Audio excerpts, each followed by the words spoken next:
So this is a framework that I use, and it's a very universal framework. I use it for problem solving. I use it for coaching session called Grow.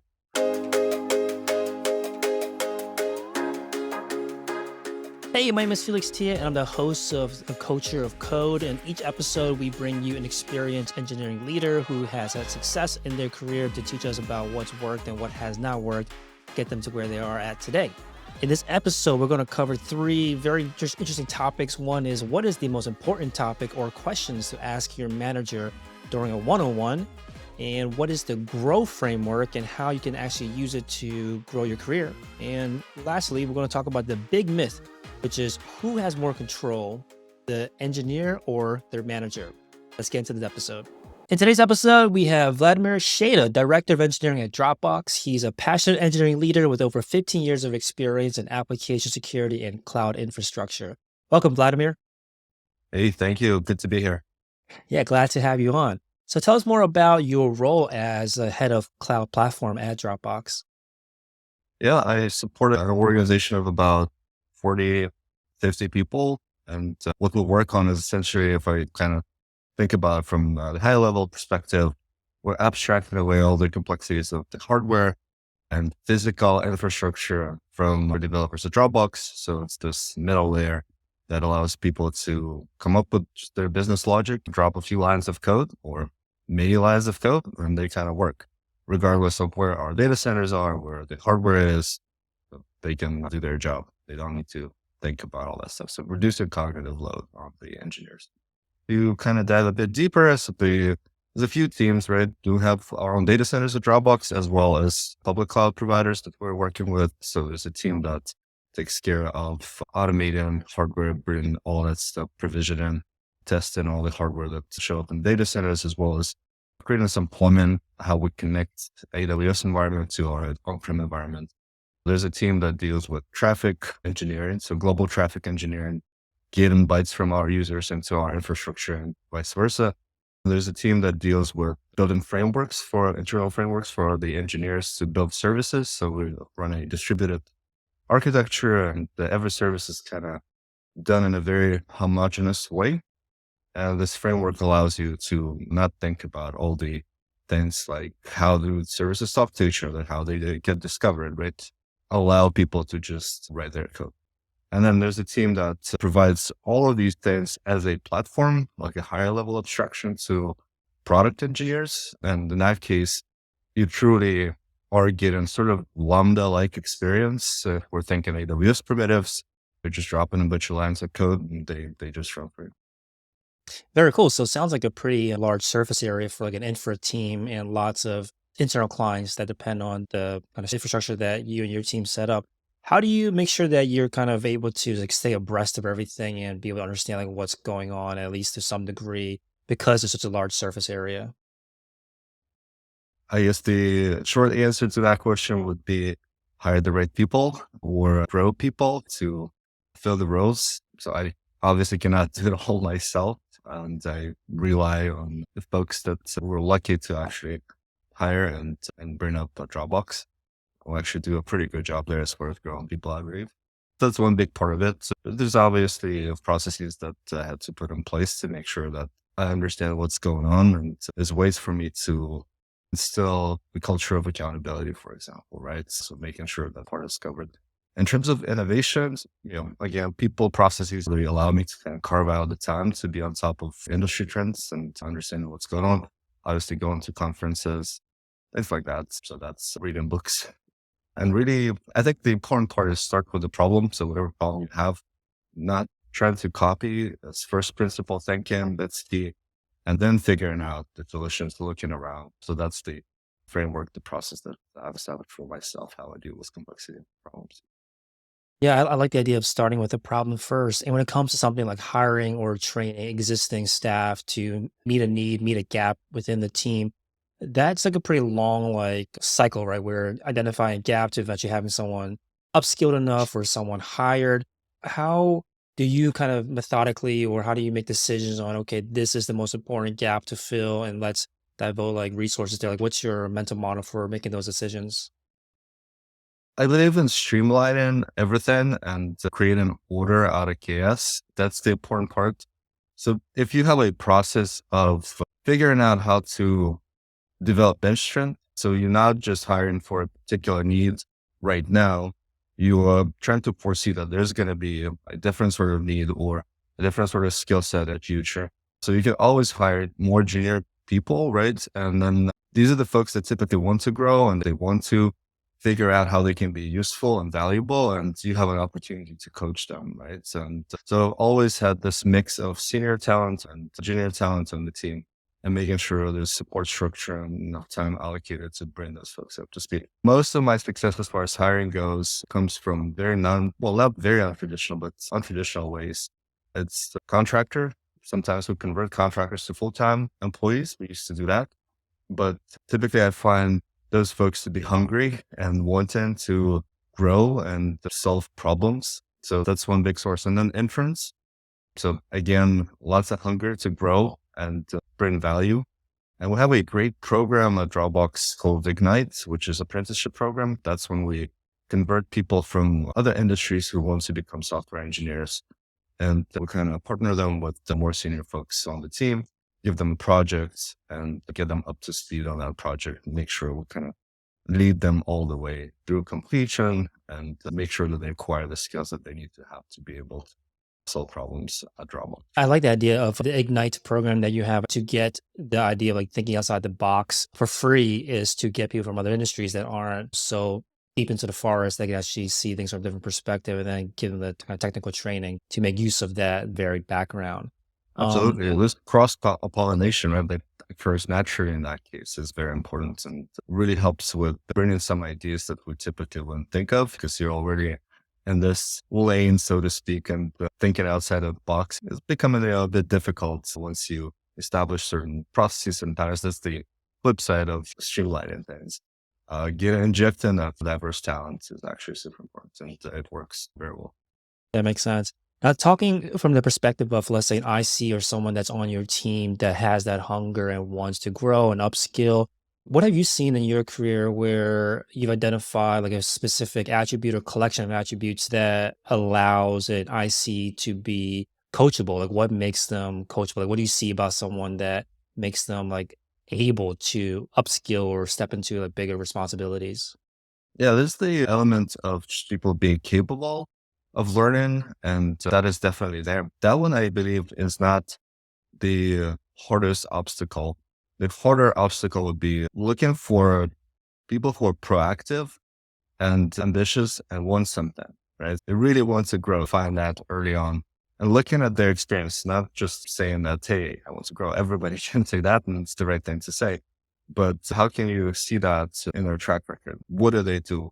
What kind of project do they do as they were exiting college or during college? So figuring out that, going deeper, understanding exactly what they did and how they helped themselves to get to the next level and how they were curious and interested in doing bigger or different things, right? So looking for evidence of that in their resume and the conversation, that's an important part. And then once they join, like really looking and explaining that being proactive and making sure that this accountability to grow and to develop, they realize that it's on them. Because nobody is going to be sitting there and every single second thinking like, what else can I do to help this person? There's an element of health in yourself. And I think that's the conversation that I have a lot with the folks who join. And so we establish that. And when it's in place, these are the folks who typically show that they can get to the next level and they can be some performers. And when you think about the willingness to grow, I think there's another willingness that's required, which is the willingness to take risk and fail, and sometimes fail publicly. Do you ever have like people that are on your team come to you with that kind of fear? How do you kind of address that where they're able to operate well, they're meeting expectations at this level, they could stretch themselves more, but that could obviously mean that they might fail in certain parts because obviously it's a stretch that they're trying to get there. Is that a concern that anyone should have? How do you help them deal with that kind of concern of like failing publicly when they're trying to grow? Right. So the way I try to set it up is actually want to limit the amount of failure And like, if you think about, what drives people, what motivates people, right? It's a few things. Among them, it's challenging tasks or challenging projects. But if you give people too much challenge, then they will fail, right? Like, there's no secret. It's just going to happen. Like, if you ask me to write a book about rocket science, I have nothing to do with that. I don't understand. I will fail, and no amount of mentorship will help with that. So what we're trying to do, what I'm trying to do is to set things up in a way that this box where they will be operating, especially for junior folks. I don't believe in direction setting or dealing with ambiguity at that level. Like, we really need to create the support structure and identify that box precisely. And we should give some challenge, but it needs to be controlled. And we need to be able to always catch them as they are about to fall. So building that confidence, right? And making sure that it's baby steps, right? So that's how I set up this process. I think that's more helpful growing people than just letting them fail and then like trying to see if they will pick themselves up, or they will be discouraged or not discouraged. And no matter of conversation, well, in some cases it may help, but you're taking risks, you're taking chances in that case. So my preference would be draw that box, find those constraints, give a little bit of the challenge and support people as they grow. In terms of failure, I guess, and just the psychological aspect of it is you're going to fail, right? Like, you try to ride a bike for the first time, you're going to fall down. It's important to pick yourself up, but we can talk about it and we can explain it to people, but people don't always listen. So, and I don't think our job is to be a psychologist, right? And to lead them through all these steps and get to where they need to be. Self-realization takes a lot of time, right? So I think a more practical approach is creating a supportive environment for folks. Yeah, when there are times where you've invested a lot into the teams that you're growing, do you ever get concerned about, I guess this is maybe not as a big concern these days, or at least in this climate, and maybe not so much at Dropbox. I heard great things about Dropbox and the tenure of people that end up staying there. But when you make an investment, you are expecting to have some kind of return on it at some point. But if people cycle in and out of roles or in and out of a company, how do you, I guess, deal with that when you've decided to invest a lot of time into people on the team and they, inevitably leave or maybe transfer teams? What are your thoughts on that? I don't believe in figuring out or giving people projects as we grow folks that are just oriented to help them grow. Those projects need to add value, right? And again, like, if we're talking about what motivates or what drives people, like, that other aspect of it is the sense of purpose, right? So I'm building something that's going to have impact. And I think that energizes people a lot, and that gives them that desire to grow and to accomplish more. And so when you give them a real project that helps the organization, it's mutual, right? It goes both ways. So they're actually accomplishing something good for the organization, something good for themselves. I think that's important. But you're always taking a risk. Like, there's no silver bullet, and people do move on. And it did happen on my teams, right? So after we've invested a lot into people, I'm actually pretty successful in terms of keeping people and minimizing attrition. So I've been blessed with that. I don't take full credit for that, obviously, but that's just been my experience. But it happens every now and again. But there's a famous saying, and I'm going to butcher it. It's, what happens if we invest so much and they leave, right? But what happens if we don't invest and they stay, right? That's a much bigger problem to deal with. Like, so you want to invest, you want to create the environment so that where people want to work and where they want to stay. The risk is not as large as it might seem, and the alternative is much worse. That I never thought about it that way, but that makes a ton of sense. The Um, alternative is much worse. It doesn't mean that we don't need to take steps, right? And create an environment where people want to stay. I think yeah. it's a slightly different problem from investing in the people growing. There's like more to the entire story, how you want to keep people and what needs to be done for that to happen. But it's part of the story. So definitely need to manage that risk. Yeah, and speaking of that, when you are looking at things like controlling for attrition, making sure people want to stay, I guess I'm assuming a big part of the manager's or director's job is to identify what motivates people or what motivates them to want to stay. For someone on the other side of it that is maybe less experienced in their career, that they don't know yet what motivates them to stay, and maybe they just have like a feeling that they like staying, or have a feeling that they want to leave. How do you kind of bring more clarity there? What advice do you have for people that are earlier on in their career that are trying to identify what they're looking for or what motivates them to stay at a company? Yeah. I think it stems from a few things, right? You just don't know who you are just yet, right? And it's a journey for, that we are on for our entire lives. But I think it's important to establish your core values very early on. What is it that you believe is important in life? Different people may say, I want to build things, right? Some people may want to say, I want to enjoy nature. And there's no wrong answers here, but that's key, to establish your values, to establish who you are as soon as possible. You can always revise, but it's important. That's an advice, I guess, for the people who are joining the workforce or who are trying to do something with their life. The values are important. I like principled thinking, and I think the value system that you create for yourself is as principled as it can be. Then it's easier for you to decide if, before you even join a company, or it could be something else, maybe you're starting something. Before you even do that, how does it align with your values, right? And in terms of managers, what advice I would give there, I think, again, going back and working from first principles, right? What motivates people? I talked about not trying to psychoanalyze folks, but there is an aspect of psychology in our job. And I think distilling that, and I talked about what drives and what motivates people. And I do believe a lot of it is a sense of purpose. It's in projects, but challenging, not to make them fail. So challenge it with support, and then autonomy, given a sense of autonomy. So I think these are the three things, but it's not something that I discovered for myself. It's an amazing book called Drive that I read a while back. So I think that's the framework that was suggested there. Maybe I missed it a few days, but I found these three things to be paramount. And starting with that, and that's how every manager in my organization will have conversations with folks. They don't just ask, like, hey, what motivates you? What would make you stay? It needs to be a more precise conversation than that. And they could dive deeper into, hey, are you challenged enough? What are you working on, right? Like, do you have enough autonomy? Do you have enough support? Do you understand what you're doing and how valuable it is for us, right? Does it motivate you? Does it align with your values? What are your values? So when you have that kind of conversation, you can figure out what people actually need and what kind of environments would motivate them to stay. If you just ask them, hey, are you going to stay? I'll tell you, they'll stay, right? It's not a very deep conversation. Well, speaking of like deep conversations, let's say during the times where you are the manager and you have like, let's say, an individual contributor that you're having a one-on-one with, what do you find is the best use of that time for the engineer, the person that's reporting into? Like, what do you find is the best way that they can get the most value out of those conversations?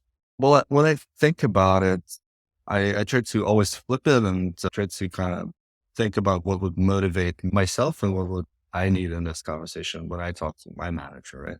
And I think the important thing is in those conversations is always to be on the same page in terms of your growth and the perception of your growth by your manager, right? Because if we establish early on that important value, and I do believe that one of the most important values in any company or any organization is growth. You want to grow individually, so you want to be motivated to grow, and we also want to grow the people that work in that company, right? So if we've established that, then we want to make sure that we're on the same page in terms of that trajectory. Because sometimes people think they're here, the manager thinks that no, it's actually a bit below. And then what happens if you don't have those conversations and if you wait for your performance review cycle? So these two lines, they kind of diverge, and this gap becomes so wide. And then you're surprised, right? And I Yeah. don't want people to be surprised at any given point in time. So in one-on-ones, it's important to be always in sync in terms of where you are, the perception of you by the manager. And if there's certain disconnect there, trying to figure out what needs to be done to close the gap and what needs to be done more to add more value for the company. Because I ultimately believe all of us, we grow and we are appreciated depending on the value that we add, right? So what is that value? Am I doing the right thing? And am I doing that thing with good quality? So that would be the conversation. I don't believe the conversation should always be around, hey, what do I need to do to get to the next level? You should have those conversations, but it's not every single conversation that you have with your manager, right? But you have to have more precise conversations about skills that you're developing, projects you're working on, how those projects are aligned with the company mission, company values, what the business is trying to do. So having that, understanding that, I think is the most important thing. And in my mind, it's all about growth, right? there's many aspects to it. So one important topic to talk about is, what does the business need? What is the ultimate goal? And making sure that you're aligned with that goal. That's something that I would, maybe I'm not being very selfish when it comes to, I know what people should be bringing up, but I do believe that it shouldn't be a selfish conversation. It should be a conversation around, what value am I adding to the business, right? We all work for, bigger companies and with different missions, and you work for that company. So you chose that mission, you chose the values of that company. And it's important to be aligned, and it's always important to be in check, and making sure that those are the things that you're focusing on. Well, yeah, so when you are having these conversations and it almost sounds like a calibration or like a syncing of what one person believes that they're doing and what the other person believes that they're doing. To me, I think sometimes it almost feels it can be unidirectional where you speak to your manager and your manager tells you that here's where they see you're at. And it doesn't feel appropriate to all of a sudden like defend yourself and say, actually, no, not like this, but like basically showing that they're wrong and like proving that you're meeting that. It almost feels like it's more so like top down than I guess bottoms up or maybe even more neutral. What are your thoughts on that? Is that you think that's true, or like how do you, I guess, stand up for yourself when you don't believe that the way that your manager's seeing you is it correct? Is it just doing the work, or are there things you can be just verbally said in the meeting or proven in the meeting to calibrate better that way? So the way I think about it's not necessarily a top down thing, right? When you're asking questions, you need to realize, like, this person you're talking is the manager. So by definition, there's a hierarchy in place, right? And yeah, you will be getting feedback. That's just the nature of the beast. Now, how does that manager deliver that feedback? And how do they set up that environment is a big question. And I totally believe in building relationships as opposed to building those hierarchies and having a conversation of top down. So for managers, it will be relationships first. And I see it as well, but I think it's a manager's responsibility to set up an environment where you are operating from a building relationships first perspective. So once you have that, then like the key piece, I think, to establish this relationship is establishing trust with each other. All right, then I do believe it is on manager, but ICs can also do some work on that front as well. So once you have that, then all these conversations, they can be a conversation between two partners. I also believe that if you think about, like, what is it that a manager wants, the manager wants to go into a calibration session during the performance review and represent every single person the best they can. So give your manager the ammunition to do so. I think the interests of a manager and an individual contributor are more aligned than people actually think they are. So those conversations are not necessarily top-down conversations. And how do you stand up for yourself? So there's a framework that I use, and it's a very universal framework. I use it for problem solving. I use it for coaching session called Grow, for G, goals, establish common goals. And that's where you need to agree. So when you're talking to your manager, make sure you agree on the goals, right? That's the most important thing. Then the next step is R for reality, right? What is the reality? Where are we? What is the situation? How do you see the situation? How does the manager see that situation? Asking questions and figuring it out. Next step is options, right? So what options do we have to make sure that our realities start to converge, right? And we identify action items. We identify steps that can be taken. And W is for will, right? So essentially keeping each other accountable. So if there's certain requests for a manager, make sure you're keeping your manager accountable. You're following up, if they were to do something for you, then they're delivering on that promise. It could be, hey, I need training, I need coaching, can you help me with that? And the manager says, yes. So you need to follow up on that. And the opposite should be true as well, right? If there's steps that an individual contributor will be taking, so the manager is keeping them accountable. So if you structure it that way, I think it gives a good system of checks and balances, and to making sure that at any given point of time, you can always go back and say, like, hey, I'm still in sync in terms of the goals. If the answer is yes, it better be, because that needs to be true. That needs to be invariant once you have discussed them. Or if there's a change, right? So business change, priority change, that sync needs to happen as well. So if you keep kind of that conversation using this framework in mind, I think good things will happen. Yeah, I love that framework. It's something that I want to try to use more of. It sounds like it's a way to, on paper, be on the same page, which I think is really important for you just both to be able to reference something that you both agree to. So before Dropbox, you were F5 Networks. You were eventually a director of a team and grew a team from scratch. At Dropbox, you mentioned that you now have a team of 40 to 50 people. For managers that are early on in their careers, or maybe just a handful, one, two, maybe three members in their team, what kind of skills did you have to develop as the team grew in size? Like, were there certain inflection points where at 10 people you had to do something, you had to upskill significantly in a different way than 20 or 30 people? Like, what have you learned about what you needed to do along the way towards that kind of growth? So the biggest thing was to continuously keep growing people. And then you kind of setting up the foundation to, get more skill. The thinking that I have is, can you grow somebody to replace yourself? So can you get them to that level? And sometimes people are threatened by that, or like, can I hire somebody who is just as good as I am or better in certain aspects? So then it's not black and white, right? There's different skill sets and there's spikes for all of us in different areas. I've always been pretty good about that, I believe. That's the benchmark, right? Can I grow somebody to get to that level? And for me, I don't feel like there's a threat or anything. For me, it's an opportunity to do something else, to do more things. So that's an important thing. And in your career, as you grow, right, it's going from subject matter to things like culture. And that's where I live mostly these days. How do you establish an environment? How do you establish a culture where good things are possible? So it's a shift in that focus. And as you grow, as you progress and you're working on various projects, you're working with more and more people, it's the lessons that you learn, how you can incorporate all of those lessons into establishing the culture of that you need to be able to scale, right? Again, the book that I like a lot is No Rules Rule, right? And to me, again, it's principle thinking. If you start establishing precise rules, it's not going to scale. So it's more about culture. It's more about principle thinking. It's more about higher level of abstraction. That's how I think about it. There's the administrative things that need to happen. And we talked about some processes that you need to establish. But again, like those processes, they need to serve a particular purpose. So culturally, like, do you want a culture of accountability? Yes. What kind of process can I set up so that it's enforced? Right. I want a culture of getting stuff done, result oriented. How do I establish a process that searches that, makes that happen? I want a culture of innovation. So how do I encourage bottom up ideas, right? And making sure that they can manifest as roadmaps.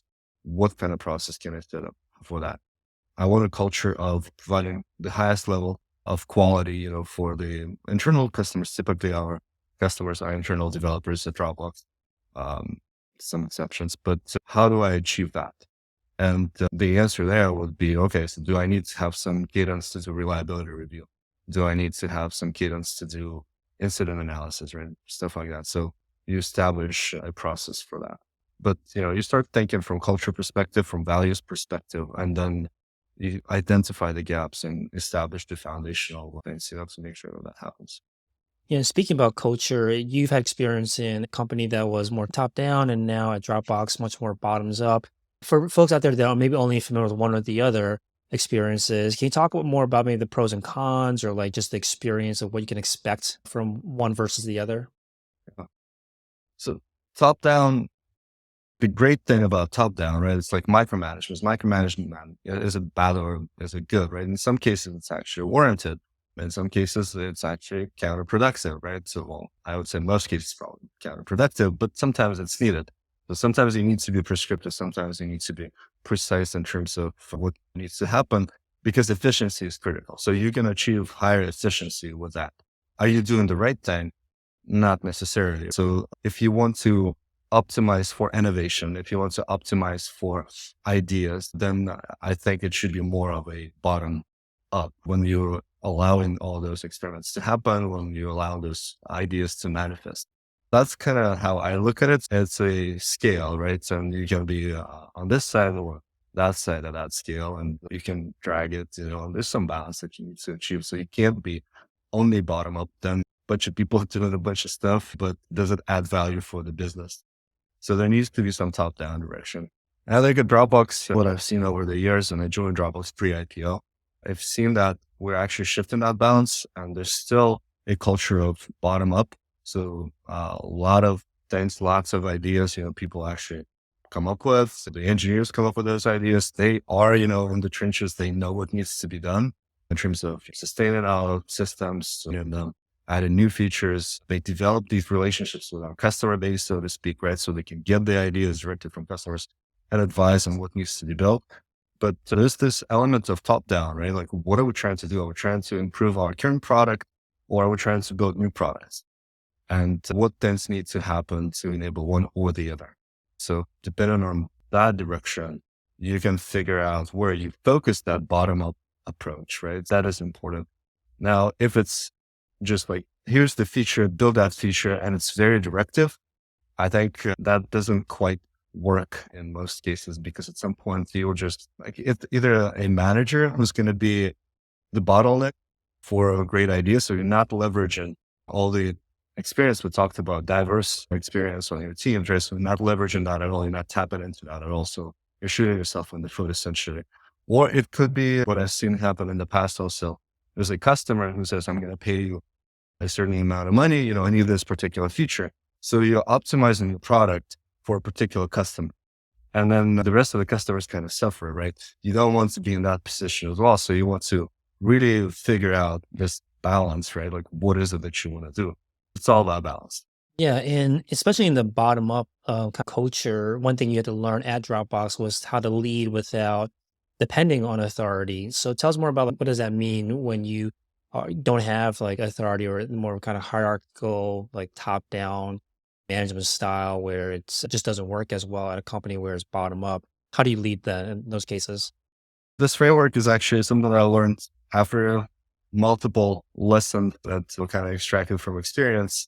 But this growth framework, it's actually pretty universal, so it can be applied to that. But I think the key thing in an environment where hierarchy is not well established, or you need to influence a team outside of your organization, is establishing that sense of purpose. Like, what is it that we're trying to achieve? And focusing on the higher levels than not your team interest, not your own personal interest, but more business interests. So typically that is a common denominator, right? And if you agree that this is the thing that you want to do, then you can have a conversation about, what do we think the situation is like right now? Do we need to change anything? If we agree that something needs to be changed again, what are the options? And you figure out those options, and you can basically start thinking about, okay, can I put a document together and say, here's the pros of this option and cons, and to kind of compare them side by side and truly come up with a solution. So I don't necessarily view it as I need to get my way.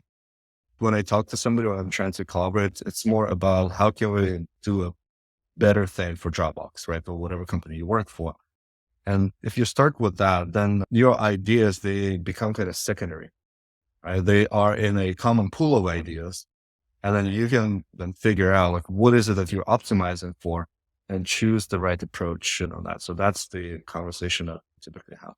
Yeah, I like that. When you first mentioned the growth framework, I was thinking about it as like a one person to another, but I didn't think about it as like cross teams, where we're trying to both establish what's the common goal that we're trying to achieve at this company, or within these multiple departments, and what's the common goal. And I like the idea of not being married to your approach, and instead be focused on trying to optimize, take inputs from multiple people, and like work towards that goal rather than work towards like your solution, which I think is important. And maybe one last thing I'll ask you is that a common myth that you see or hear about being a manager or a director of a team is that the manager director has all the power, a lot of the power, but you actually have seen it the other way, which is that the ICs, the people that report into you, the people on the team actually have more kind of control, more power in that kind of relationship and dynamic. Can you speak more to that? Yeah.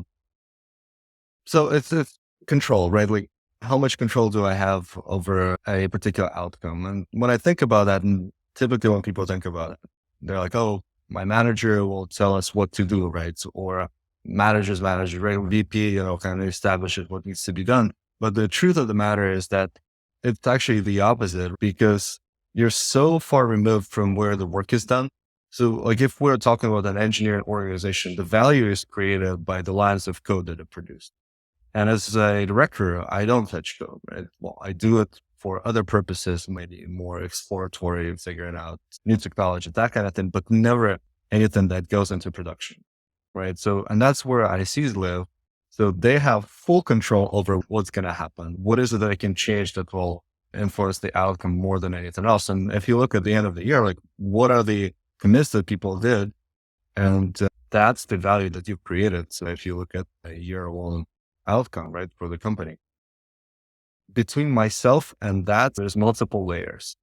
And there's so many different variables. There's variables that come from outside of the organization, right? Our customers, they want something. My peers, my partners, they want something. The leadership wants something. So all that stuff kind of creates inputs for myself, right? And then there's the teams that are in the organization, the skill sets that we have, various positions where people are, and in terms of their career, their skill set, and how do you take all of that and make sure the outcome, actually what you want to achieve, and that achieves the best value for the company. So to me, it's actually a lack of control. It's a lot of ambiguity, and people don't realize that as you grow, it's dealing with that. So this ambiguity, it's dealing with how do you influence outcomes without really touching, that particular media that creates the output, right? That creates the results. That's the job. That's what I've learned, essentially. Thank you, Vladimir Sheyda, Director of Engineering at Dropbox. Thank you so much for coming on and sharing your experience and your advice with us. Thank you, Felix. It's good to be here.